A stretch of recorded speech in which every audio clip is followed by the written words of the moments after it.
டேய் வேணாண்டா, பிரச்சனை ஆயிடும். ஏய் போறோம் இறங்குறோன்னே போடுறோம்.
டேய் பால் என்னடா அவன் கைக்கு போயிட்டு இந்த உயிரை நான் போய் வாங்கிட்டு வரேன். டேய் நில்றா. ஏன்டா? இவனை பார்த்தா சாதாரணமாக தெரியல. இந்த மாதிரி ஆளுங்களுக்கெல்லாம் எல்லா பக்கம் கண் இருக்கும்.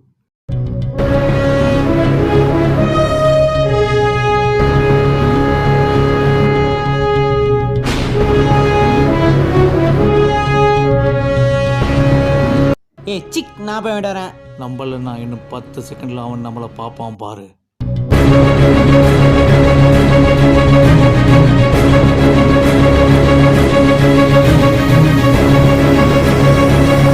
டேய் ஓடுங்கடா கொரோனா இஸ் கமிங்.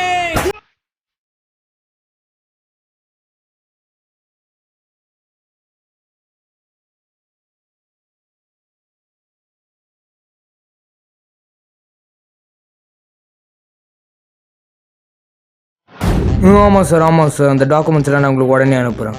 ம் ம் ஐயோ திறக்கவே முடியலையே. ம் வந்துட்டானா? இன்னைக்கு சிறப்பான சம்பவம் இருக்கு.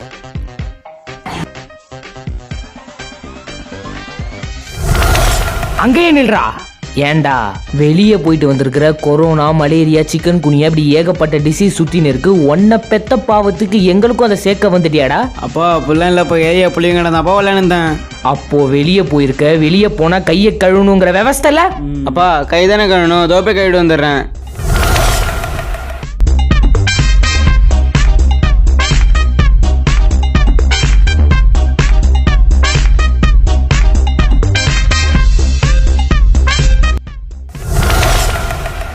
அப்பா கை கழுவிட்டேன்ப்பா. நில்றா. எங்கப்பா? கை கழுட்டா போதுமா? போய் காலையும் கழுவிட்டு வாடா. காலா? அது முன்னாடியே சொல்லலாம்லப்பா. போடா.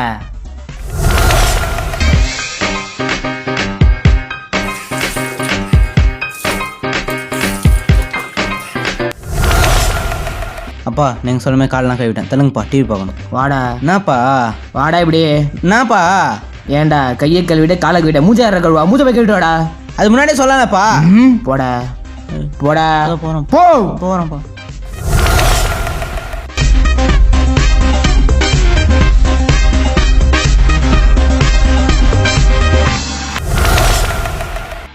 அப்பா அப்பா நீங்கள் சொன்னது எல்லாம் பண்ணிட்டேன்ப்பா. தெலுங்குப்பா டிவி. ஏய் வாடா இப்படி. வாடா. என்னப்பா? ஏன்டா கையை கழுவிட்ட, காலை கழுவிட்ட, மூஞ்ச கழுவிட்ட, அப்ப மத்ததெல்லாம் யாரா கழுவா? நான் வந்து கழுவி விட முடியும். புரியுதுப்பா. என்னடா புரியுது? புரிஞ்சிடுச்சு. ஏய் என்ன புரியுது? புரிஞ்சிடுச்சு. இதோ வரேன் இருங்க. ஏய் நில்றா. புரிஞ்சிடுச்சு. இதோ வந்துட்டேன் இருங்க. இதுக்கு தான் ஒரே வழி. டேய் என்னடா பண்ற? போதுமா? இப்பயாச்சும் நான் வீட்டுக்கு போகலாமா? பட் இருந்தாலும் ஐயோ இன்னும் என்னப்பா நான் பண்ணணும்? ஒரு வாட்டி சோப் போட்டு வந்துடுறேன். பையன் நான் வீட்டுக்கே வரலையா?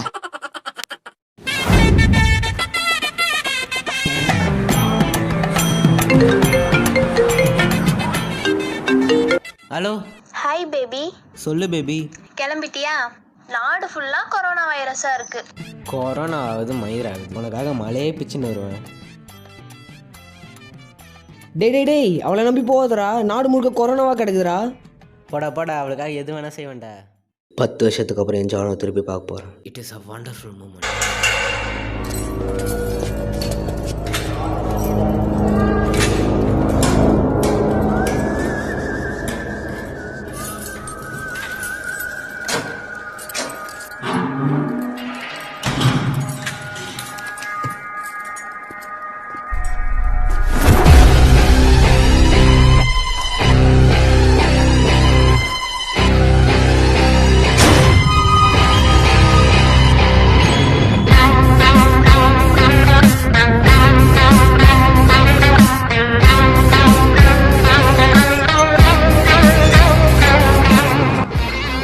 வரட்ட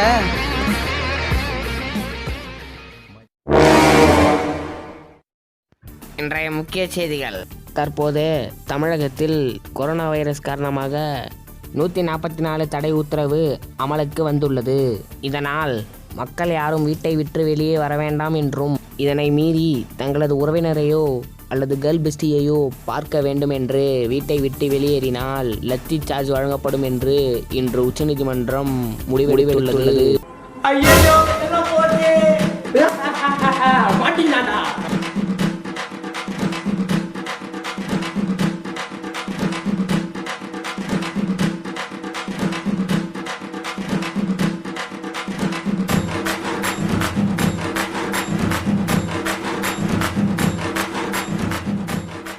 செல்லம் கொஞ்சம் எந்திரிமா.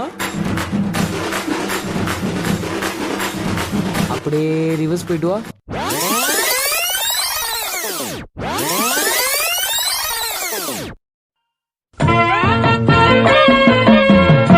கமிட்டே செல்லம் சிங்கிள்ரா, கொரோனாவே துணை. ஒரு நாள் ஒரு பையன் 10th எக்ஸாம் எழுத போகையில் திடீர்னு ஒரு வைரஸ் வந்து இந்த உலகத்தையே புரட்டி போட்டுச்சுன்னா,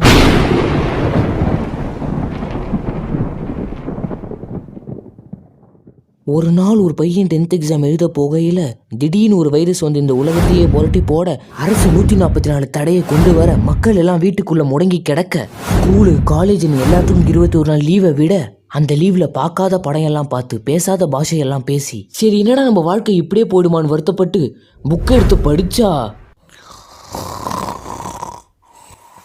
சரி படிச்சாதான் தூக்குவோம், அது அட்லீஸ்ட் நாட்டோடைய நடப்பையா தெரிஞ்சுப்போம் சொல்லி டிவி ஆன் பண்ணி நியூஸ் சேனலை வச்சா 10th எக்ஸாம் 21 நாள் ஒத்திவைப்பு. இதுக்கு சிரிக்கவா அழுவான்னு தெரியாம சிரிச்சும் அழுவாம அழுதும் சிரிக்காம அட்லீஸ்ட் இனிமேவாவது டைம் டேபிள்னு ஒன்றை போட்டு படிப்போன்னு டைம் டேபிள் ஒன்றை போட்டா திடீர்னு ஒரு நோட்டிஃபிகேஷன், 10th எக்ஸாம் கிடையவே கிடையாதுன்னு சில பேர் பொருளையே கிளப்புனாங்க. ஒரு பக்கம் பார்த்தா எக்ஸாம் இருக்குன்னு சில பேர், இன்னொரு பக்கம் பார்த்தா எக்ஸாம் இல்லைன்னு சில பேர். எக்ஸாம் இருக்கான்னு தெரியல, இல்லைன்னு தெரியல. எக்ஸாம் இருக்குன்னா எழுதலாம், இல்லைன்னா எழுத வேணாம். எக்ஸாம் இருக்கா இல்லையா, இல்லையா இருக்கா, இருக்கா இல்லையா. ஒரு நாள் ஒரு பையன் 10th எக்ஸாம் எழுத போகையில் திடீர்னு ஒரு வைரஸ் வந்து இந்த உலகத்தையே புரட்டி போட அரசு 144 தடையை கொண்டு வர மக்கள் எல்லாம் வீட்டுக்குள்ள முடங்கி கிடக்க, ஸ்கூலு காலேஜ் எல்லாருக்கும் 21 நாள் லீவை விட அந்த லீவ்ல பார்க்காத படம் எல்லாம் பார்த்து பேசாத பாஷையெல்லாம் பேசி, சரி என்னடா நம்ம வாழ்க்கை இப்படி போயிடுமான்னு வருத்தப்பட்டு புக் எடுத்து படிச்சா, சரி படிச்சாதான் தூக்கும், அட்லீஸ்ட் நாட்டோடைய நடப்பையா தெரிஞ்சுப்போம் சொல்லி டிவி ஆன் பண்ணி நியூஸ் சேனல்ல வச்சா 10th எக்ஸாம் 21 நாள் ஒத்திவைப்பு. இதுக்கு சிரிக்கவா அழுவான்னு தெரியாம சிரிச்சும் அழுவாம அழுதும் சிரிக்காம அட்லீஸ்ட் இனிமேவாவது டைம் டேபிள்னு ஒன்று போட்டு படிப்போம், டைம் டேபிள் ஒன்று போட்டா திடீர்னு ஒரு நோட்டிஃபிகேஷன், எக்ஸாம் கிடையவே கிடையாது சில பேர் போர்வையை கிளப்பினாங்க. ஒரு பக்கம் பார்த்தா எக்ஸாம் இல்லைன்னு சில பேர், இன்னொரு பக்கம் பார்த்தா எக்ஸாம் இருக்குன்னு சில பேர். எக்ஸாம் இருக்குன்னு தெரியாம இல்லைன்னு தெரியாம செத்து நொந்து நூலாயி வெக்ஸாயி நொந்து போய்